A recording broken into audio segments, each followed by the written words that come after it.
Welcome, everybody, to our REDX Podcast. As you know, we bring in the top coaches, trainers, top producing agents, top team leaders, and we pick their brains so that you can take something actionable and start to implement it into your business. If you are tuning in from Facebook, from YouTube, from all the many places that we broadcast this, make sure that you make this you participate. So if we ask questions, make sure that you're putting things in the comments, make sure that you ask your questions in the comments, and make sure you're just present, because any books that get mentioned or resources or websites, then we'll make sure the team on the back end is typing those in the comments for you so that you can pay attention. Well, today I'm really excited. I've known our guest for quite a few years, as we've both kind of been in different places and different events and locations. And at the end of the day, the guest today is a prospector. He knows what he's doing. He's taught thousands of agents on what to say it, how to increase their production through prospecting and through efficiencies. So he's a friend of mine. We're doing some cool stuff together that we're going to talk about at the end of the podcast. But I want to bring on Coach Joe. Hey, Curtis, how are you? Very good. Joe, why don't you do a better introduction than I gave you? That was great. Come to the brag table a little bit. I want people to really understand why you have the authority to speak and why they should listen.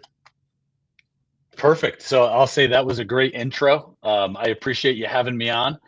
I'll go through all the blah, blah, blah. I mean, 15 years as a coach and a trainer, 18 years plus in real estate, all of that stuff. But the biggest thing is, the reason why I am not only a coach and a speaker for Tom, I'm a prospecting bootcamp coach for Tom Ferry. The reason why I talk prospecting mainly is because I come from that background that my database sucked when I first started real estate. I was that agent where, my friends and family and people I knew looked at me as that little troublemaker, and they weren't going to trust me to sell their house and do everything. So I got forced into prospecting if I wanted to make money. So my business started and grew with, back in the day, back 18 years ago, it wasn't 25 agents calling expireds. There was maybe one or two of us that were doing that. So I had that whole fish in the barrel in the beginning, but then things pivoted and I had to get really good at knowing what to say, how to say it, handling objections, moving people past, where they are down the road and getting them from no to let's go. Yeah. And that's what I built my business on, and I grew to loving it and enjoying it and having great support from you guys and other systems and stuff. And it's just been a great run and fun run. That's awesome. Well, look, you said something. I'm gonna. Does anybody's database not suck? I mean, look, in 2024, the average turnover rate was less than 3% in the whole country, which is crazy.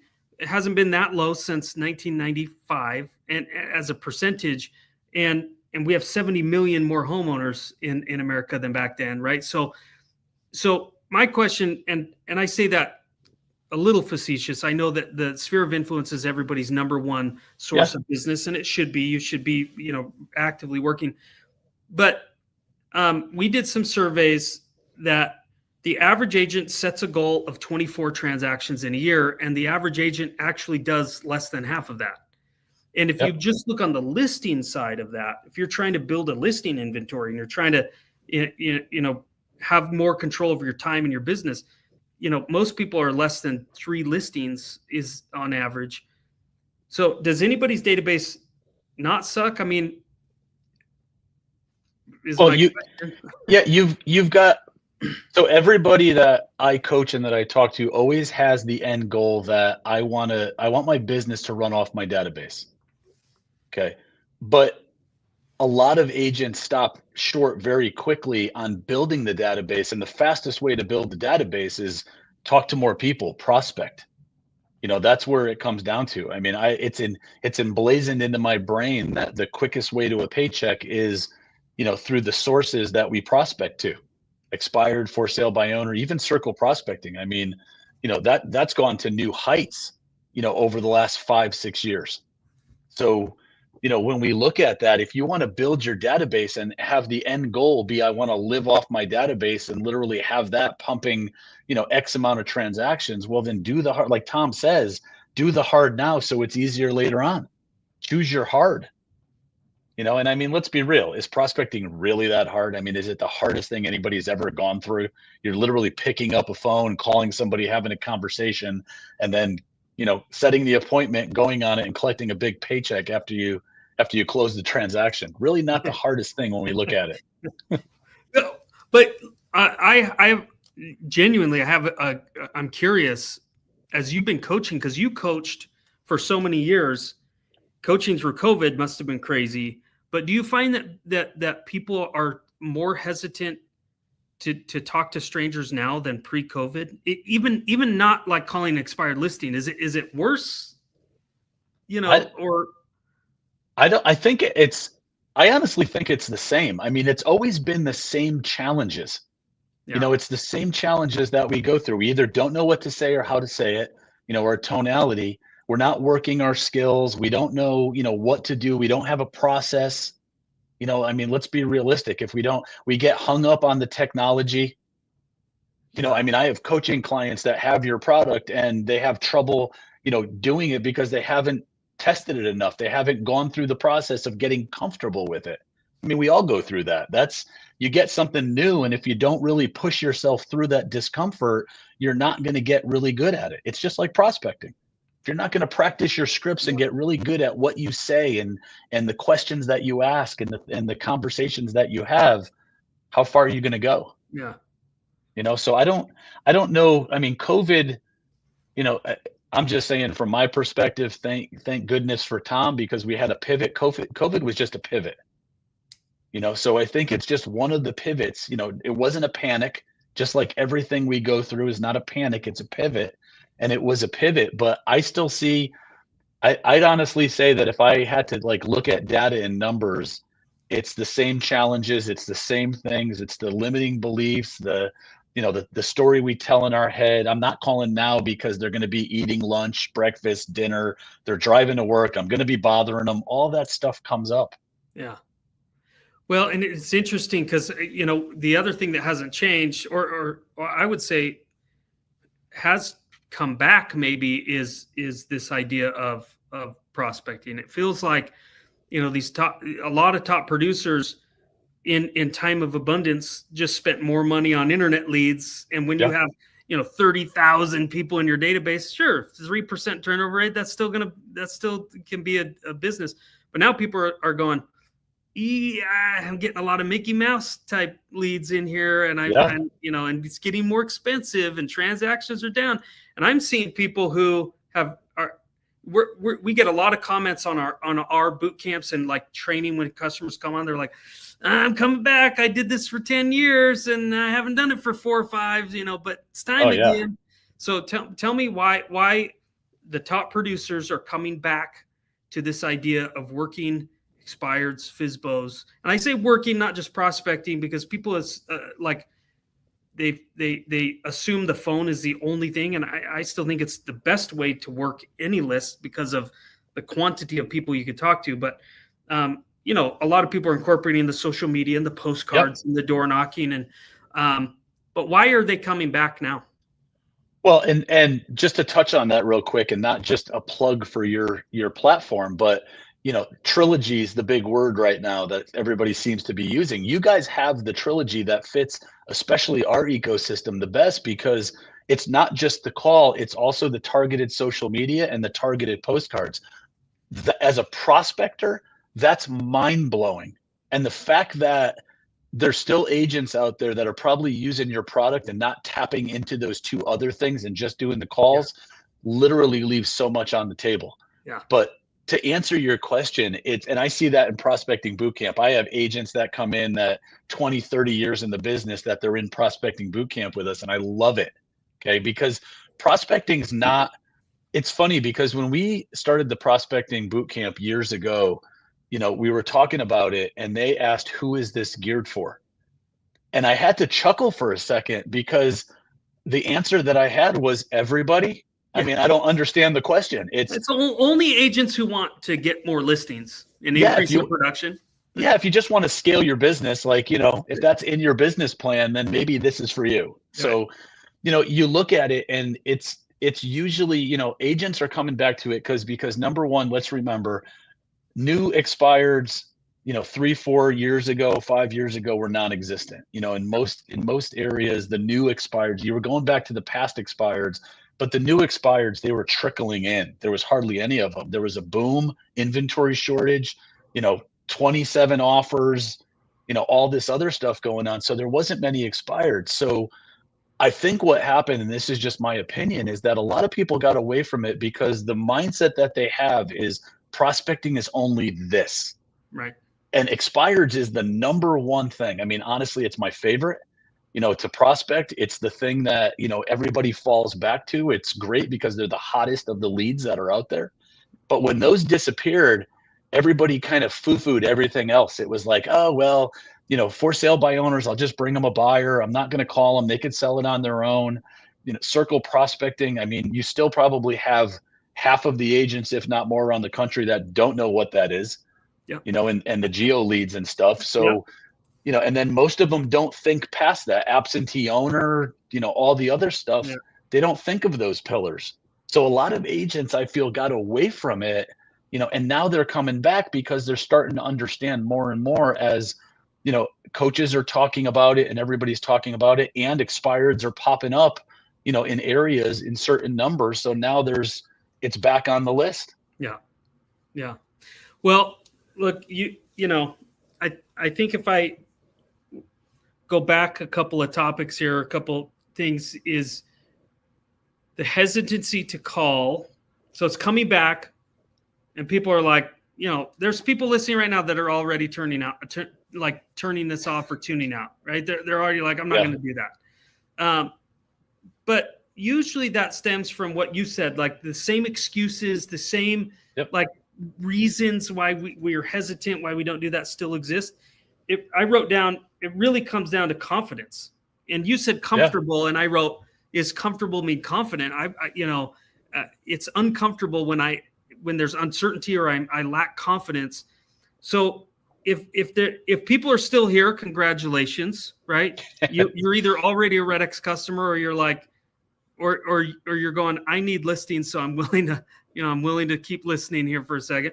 How do we help them get some confidence so that they can get some results? Well, and that's a great question. And I'm going to say there's a few things that I always go to with this when I coach, train, and those things. The first is that you've got to get your skills so sharp that you want to use them. It's not, I'm going to dabble in it. It's going to be, it's just like, and I'm going to tie this in with another thing. It's also your listing presentation and your listing process. Whether it's consciously or subconsciously, one of the things that I've found over the years that hold agents back from prospecting is they're not comfortable with their process once they set the appointment, and or their listing presentation itself. So who's going to want to go on a presentation and set an appointment that doesn't want to go on their presentation? Right. So get your skills, number one, reverse engineer it. Make sure your listing process is so tight that you want to go show the world because you're so proud of it.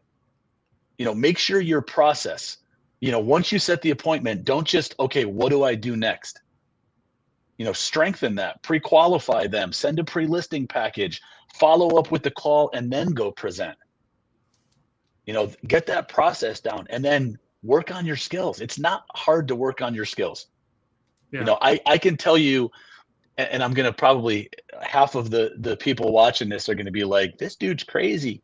I literally, in the beginning, I would practice my scripts and everything as I was driving. I would record a perfect script, and then I would have my phone and put it on the speakers, drive, and I would repeat it back, pause it, go over it, repeat it back, keep going, getting comfortable with it. Yeah.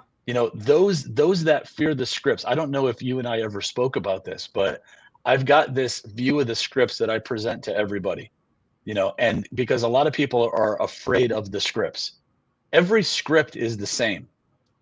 And what I mean by that is it's who you are and who you're with, the reason why you're calling, one great lead-in question, and then a bunch of discovery questions that lead to the bridge to the close. Right. That's all it is. It shouldn't be so rigid that you're uncomfortable with it. You have flexibility with it. The power of the script comes from the conversation in between the questions. Get good at those things. Yeah. But don't fear the script. It's just an outline for you. And just get so good with those things that you don't have to worry about it. So give us some, our promise on the podcast is always you can take things and implement it right now. And I think this is a good place to go. Like what tactically somebody's like, okay, Joe, I totally agree. Yeah. Now what do I do? Like, where do I go? How do I, what is the thing that they can go and do on their own to start to sharpen their skill, get comfortable, get the script, what are some tactical steps here we can give people? Well, number one, create their process. Make it your minimum business standard. This is my process I do every time. Meaning, like I said earlier, you set the appointment, then you pre-qualify them. You send the pre-listing package, you follow up to the pre-listing package with a call, and then you go present. Get that to be your minimum standard. And if somebody doesn't do one of them, they're outside of your standards. If they don't want to, if they don't want to answer your call or answer the questions or do whatever, make your standards so strong that, hey, that's how I run my business. I say something all the time that is truly something I had to do. I didn't need the money long before I didn't need the money. That's how I had to get my mindset. So my standards weren't being challenged. If they didn't fall in, I didn't go. I'm not going to work with somebody that doesn't fit my standards. And even if I need the business or need that listing or whatever it was, I can't jeopardize that. That's how I'm going to build my business over the long run. So I would say first, get your process to be your process, and then do the same with your listing presentation. One thing that I say all the time, and this is a challenge that we have in real estate, it's simplify versus complicate. Agents are drawn, and I was there at one point too. We all get wrapped up into this. Agents are drawn to the shiny object, to the better platform, to this, to that. And honestly, if we weren't, we wouldn't have so many products out there, especially when agents are making the least amount of money, that's when the most amount of products are out there. So it's pick one, get good with it, simplify it. Your platform is really simple. It's not hard to use once you get it, once you get the understanding of it. So everything that they're doing, simplify versus complicate. Simplify your process. Simplify your pre-listing package. Simplify your presentation.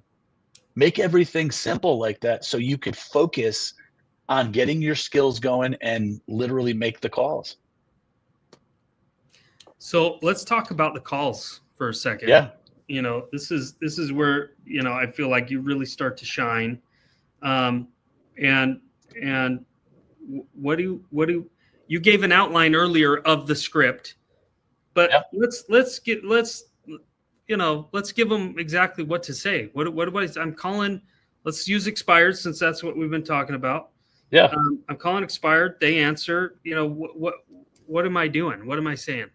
So first of all, the mindset is come from a position of service. Okay. That's going to enable, I'm going to give you my script and the one that I use, and that's in the ecosystem, the intro to it, because it's super simple. And it's, you always, and I'm just going to give this as a point, you always want to make sure your questions show value to the prospect, not to the agent. They have to be client centric and not agent centric. Because we get caught up, and if anybody wants a good book to read, Power Questions by Andrew Sobel and Jared Panas is like the reference manual, for doing that. Great book, but your questions have to be geared towards them. So the intro for my script is, hi, I'm looking for Curtis. This is Curtis. Hey, Curtis, this is Joe with Banana Realty. I just wanted to give you a quick call because I see that your home came off the market without selling. And I just wanted to ask, is it still an important goal for you to get the home sold? Mm-hmm. Now, that's my intro because I'm asking, is it still an important goal? That's their goal. I need to know if it's their goal. Now, what you get from there is going to lead you to the rest of your questions. But is it still an important goal? And if somebody says no, well, you've got a few different ways you can go. I would just ask in that scenario, did you take it off the market then because you got frustrated, or did your plans change? Happens. People get frustrated.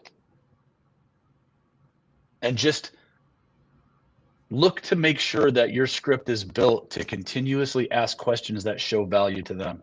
Yeah. Well, what's interesting, I think the most common thing is, I'm calling to see, is that still for sale? And which is an interesting question. It could, yeah. I mean, I'm just thinking out loud here, kind of. Why do I like your script? And I go, well, I'm a marketer in my background. Everything, words matter, and more important than the words is what emotion do you create in the other party, right? And if I say, is the home still for sale? I mean, you have a real chance of somebody saying no, because the freaking agent didn't get the job done, and it just came off the market after 6 months of me showing houses and telling my neighbors I was moving and all. And that puts them in an emotional state that may not be the best conversational state. Versus, is it still important? Go, yes. That now I'm coming from a point of like, yes, it is, and I'm devastated because it hasn't happened, and there might still come through in frustration. But yeah, that opening line is money. I hope people wrote that down. Yeah. Well, and that's, I mean, again, that's showing value to them, and that's where you could have, more of an emotional discussion, more of a, it's not just about the business. Yeah. And doing that. Now I will say that my past expired script, the intro to that, asks about if the home's still available or if it already sold. But now we're talking about a different level of emotion, because they don't have, past expireds don't have the emotion that your current expireds are going to. Yeah. So now we can ask a little bit differently that, hey, I was going through some old files and I see that your home was for sale a while ago, and I was just calling to see, did it sell or is it still available? Yeah. And then I could twist that into if you've got a buyer and those things.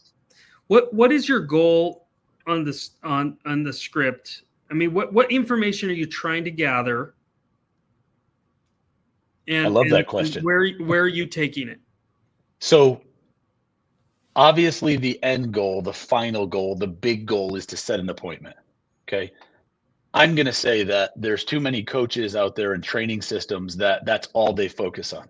Yeah. Because I'm constantly coaching and training to, your goal is to, number one, with the script, carry the script into a conversation. Yeah. I mean, that's, you've got to look at it. Everybody wants closings. Well, to get closings, you've got to have something to close on, buyers or sellers. To have buyers or sellers, you've got to go have an appointment and present. To go and present, you've got to go backwards. So same thing here. Reverse engineer, dial it backwards to what the script is really for. Number one, it's to carry the conversation. You're having a conversation, and look for your win. You may not get, let's just be real. There's way more business in strong lead follow-up than there are first-time calls. Yeah. If somebody gets the hunter mentality, and listen, my background before I got into real estate when I was in the Marine Corps comes from a hunter mentality, right? But if I look at that, first one shot and that's it kind of mentality, that's going to literally get me more frustrated than it is business.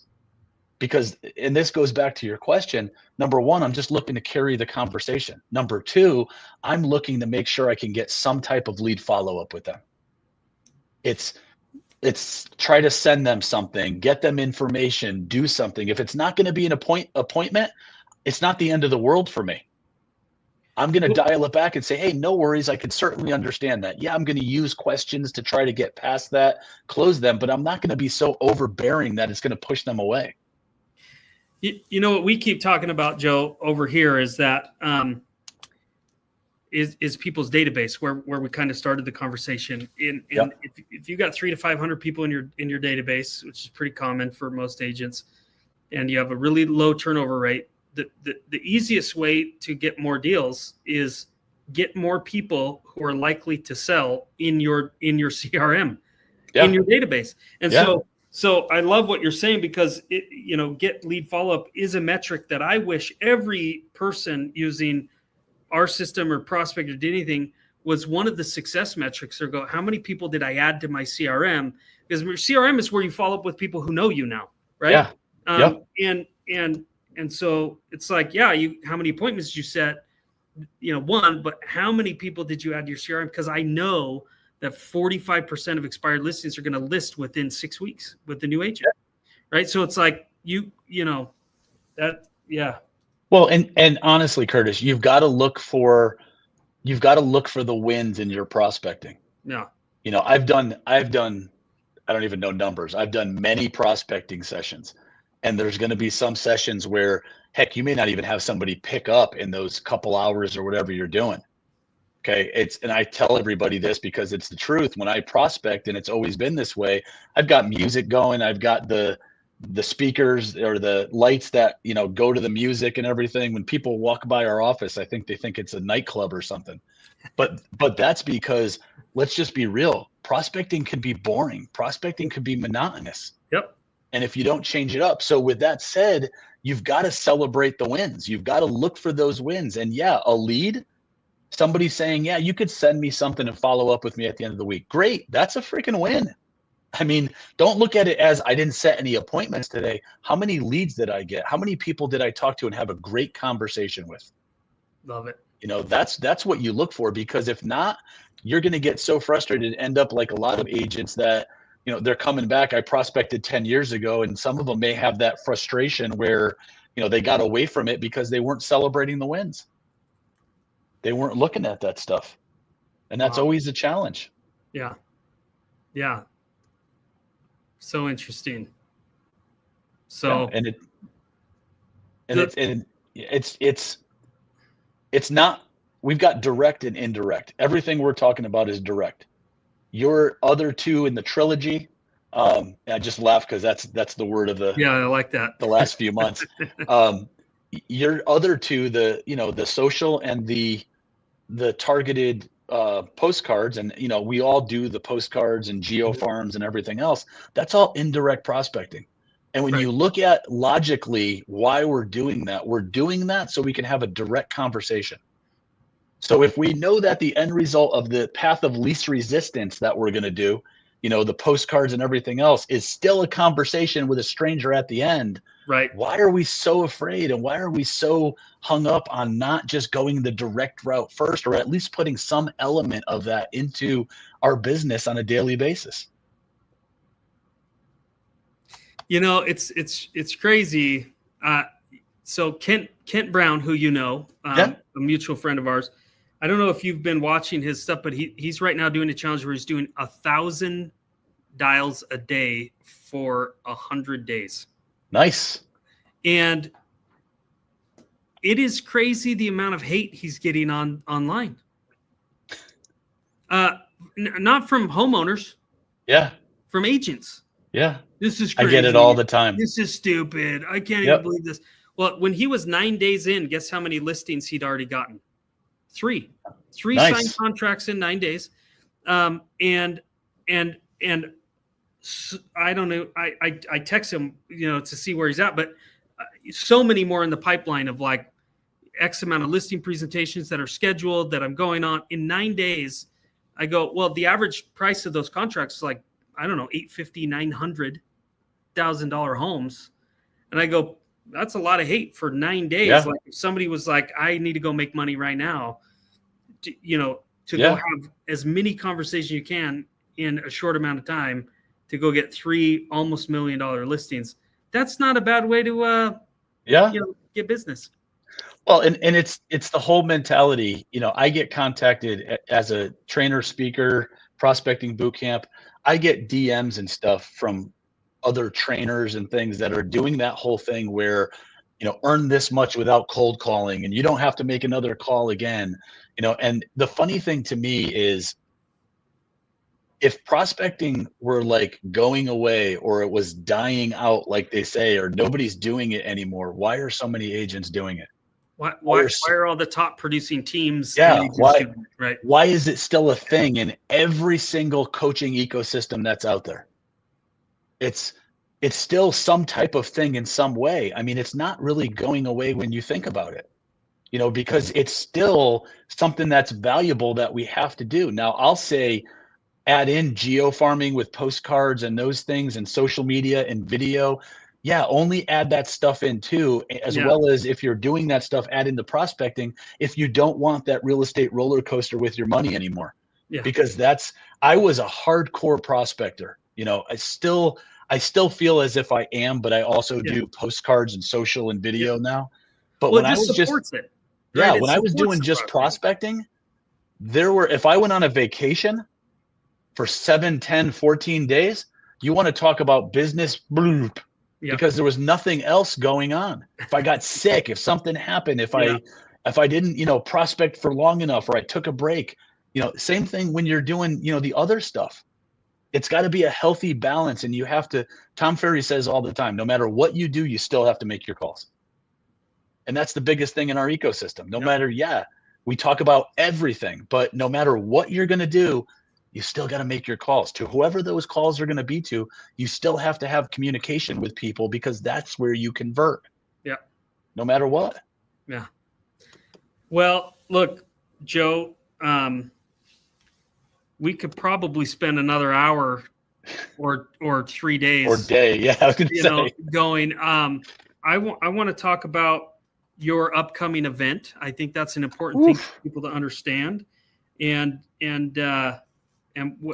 tell us about that. Tell us about where they can get information for that, and where they can buy a ticket for that, because I think if people are wondering where my next deal is coming from, pay attention right now, because this event is really for you. And if other people are saying, how can I make my business more predictable, then this event is probably for them. And if somebody's saying, that's all true already, I just want to increase my production numbers, I go, then this is the event for you. Right. So tell us a little bit about it. So we've got a 2-day event coming up. It's going to be Tuesday and Wednesday, May 20th and 21st. It's going to be in Tampa, Florida, Wesley Chapel. And what we're doing, it's going to be a 2-day live. It's literally a live workshop. I'll give you, all the info and everything if you want to post it with this, or however the links and everything. If you're not in coaching, it's $549 for both days. That gets you, I'll go over the schedule in a second, but that gets you entrance into there. There's a room block at the hotel it'll open up for you for that. If you're traveling in, if you're local and don't have to, well, you don't need the room block, and you'll also be provided with lunch both days. So you don't even have to worry about lunch, because we're going to do a lunch and learn. What that is, it's not, you're not coming to sit and listen to somebody show a presentation and do stuff like that. You're coming to lead generate. Each day is broken up with breaks and lunch and those things. There's 5 hours of lead generation in each day, broken up by breaks and, light training and things like that. The biggest part that you're going to get training with, though, is myself, some other coaches.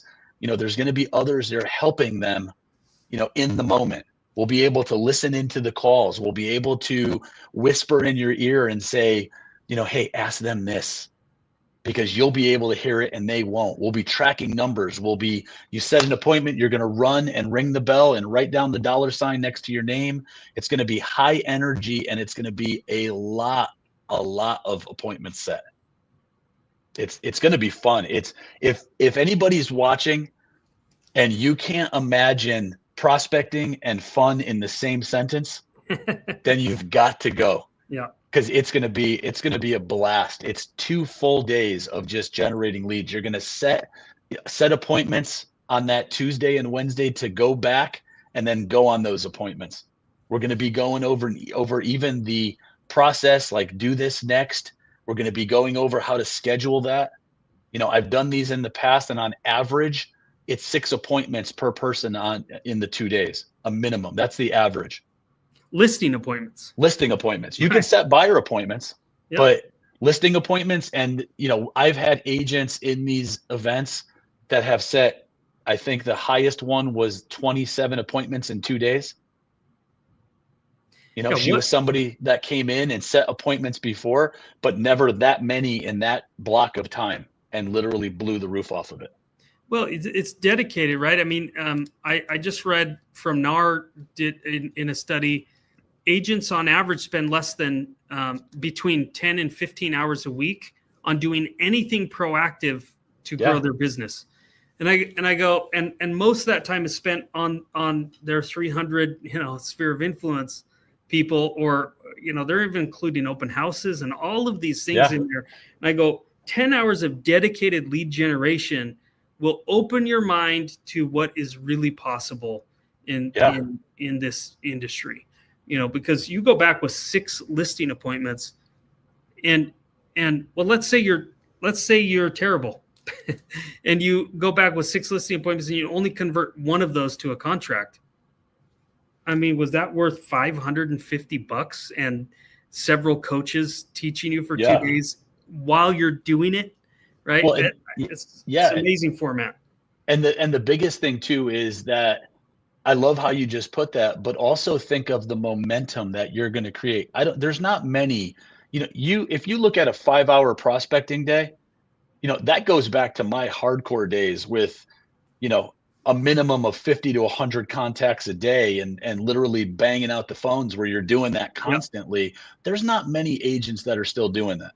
And then when you look up how we have it structured, when you look at how that schedule is going to be with how we have it, you're going to be doing 5 hours of prospecting in a day.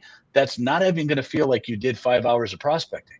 Yeah. You're not going to have that because, number one, you're in an energy-filled environment that's conducive to setting appointments. You're not just sitting in your office and kind of laboring through your calls without anybody else there. You're going to have everybody with you. And whether you're an agent that sets appointments already, or you're an agent that's never set an appointment or made a call, it's for you. You need to be there because you're going to leave there not only with the momentum, but a 30-day action plan on what to do next to keep it going. It's huge. Love it. Where do people go to get information? And of course, the team is going to post the link in the comments, but where do they go to find more information on the event? Yeah, they could either, I hate to say it this way, find me on social media, take my name down, find me. You'll see videos on it and those things. It's in a Loom with Tom Ferry. So you could still go in a Loom. If you go into programs, into training, I think you could still find it in there. Awesome. Yeah, and it's kind of all over right now, and there's a lot of marketing going out this week and this weekend. Awesome.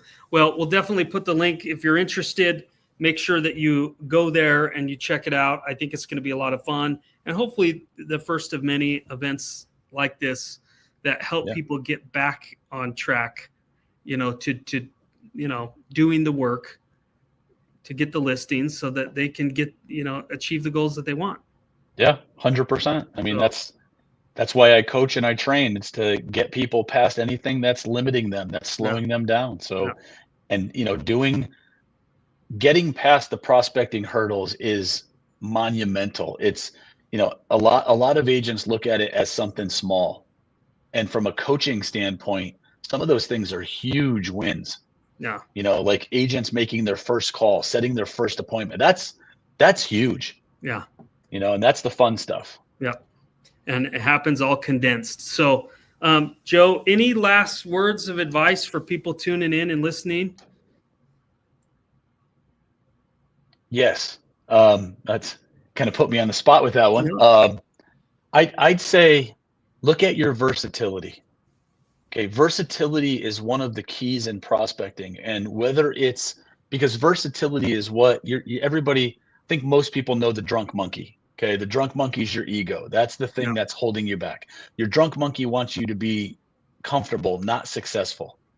So you've got to fight through that. And one of the things is versatility. Make yourself uncomfortable.